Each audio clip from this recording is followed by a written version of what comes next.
Depuis la découverte des ossements du petit Émile, David et Magali Lamy sont bouleversés. Forcément, on se projette avec nos propres enfants. Ça aurait pu nous arriver. Donc voilà, on a du mal à supporter effectivement ça.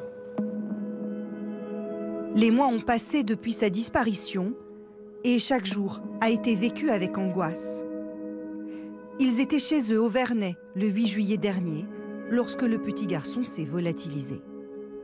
Donc on commence à avoir les premières informations vers 18h. On sent que les gens commencent à s'animer, à dire il faut aller faire les battues, etc. entre 20h et 22h. Donc on met court au repas et on monte vers 23h au hameau en voiture.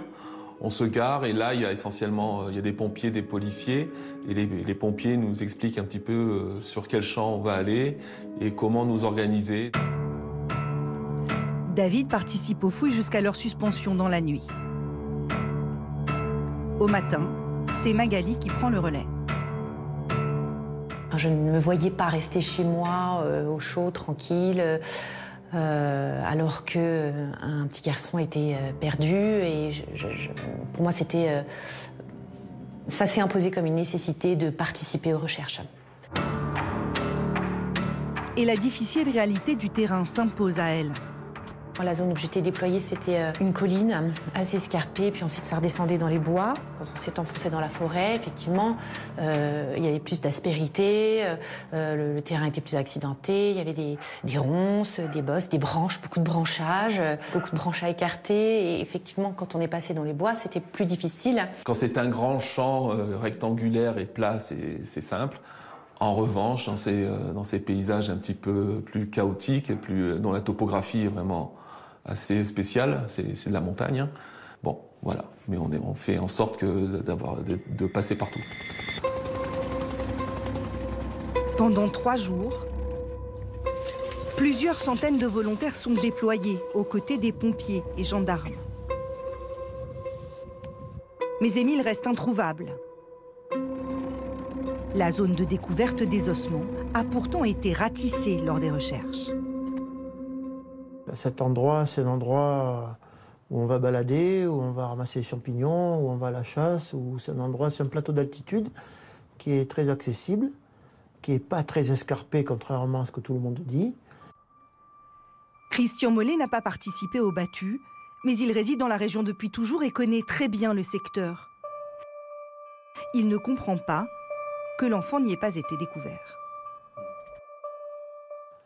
Pourquoi tous les moyens qui ont été déployés, les moyens thermiques, 2 fois, le samedi soir et le dimanche soir, ils n'ont pas trouvé.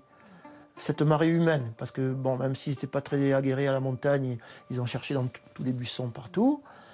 Ensuite, il est venu une gendarmerie spécialisée à la recherche voilà, ils n'ont pas trouvé. Ça fait beaucoup quand même. Alors que s'est-il passé pendant les recherches ? Le corps n'était-il pas présent sur place à ce moment-là? Ou est-il passé entre les mailles du filet? La famille Lamy n'a pas fait de recherche dans ce secteur, mais pour eux, le protocole des fouilles n'est pas infaillible. On a marché toute la journée en fait. Parfois on s'est agenouillé, moi on était égratigné aux jambes, aux mains, en sueur, épuisé, oui, c'était physiquement assez éprouvant. À un moment, il y avait un petit cabanon, donc là, ça casse un petit peu la ligne parce que donc on s'arrête, on essaye de rentrer dans le cabanon, de regarder tous les recoins. Donc la ligne continue sans nous, après il faut rattraper. C'est pas forcément évident à gérer. Les bénévoles sont des humains, même en soulevant de multiples branches et en déplaçant des rochers, peut-être qu'ils n'ont pas pu trouver un petit corps qui aurait été dans une configuration qui ne permettait pas de le retrouver à ce moment-là. C'est possible. Les causes de la mort d'Émile restent inconnues. Les autorités n'ont pu exclure aucune hypothèse, la chute de l'enfant, l'homicide involontaire ou le meurtre.